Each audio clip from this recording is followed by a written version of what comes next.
C'est un atout que le bois caché jusque-là au plus profond de ses fibres utilisées pour la construction de bâtiments, eh bien le bois résiste mieux que le béton en cas de tremblement de terre. Une simulation grandeur nature l'a prouvé ce matin dans le cadre du premier salon des immeubles 100% bois organisé à Bordeaux. Respectueux de l'environnement, 2 fois plus rapide à mettre en œuvre, le bois apparaît de plus en plus comme l'avenir des constructions collectives.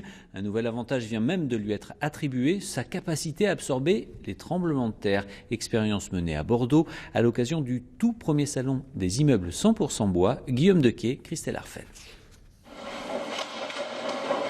Vous assistez à un séisme qui correspond au séisme des Antilles et qui a eu lieu à la fin du 19e siècle et nous l'avons multiplié par 5.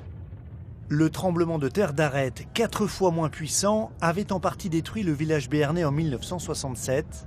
La construction bois testée a, elle, absorbé les vibrations sans dommages majeurs. Et il y a 2 effets. Le premier, c'est le poids, puisque la force est directement proportionnelle à la masse qui est mise en mouvement. Donc on a des constructions légères. Et le second aspect, c'est lié au caractère dissipatif des assemblages. On vient dissiper l'énergie mécanique envoyée par le séisme par du frottement dans les assemblages. Et tout ce frottement permet d'atténuer les mouvements. Mais une tour de 18 étages résisterait-elle aussi bien? Un test sur une maquette à l'échelle 1/3 a été réalisé aujourd'hui. Cette tour Silva doit être construite dans le quartier Euratlantique de Bordeaux. Le bois a donc démontré sa fiabilité et la filière redevient compétitive.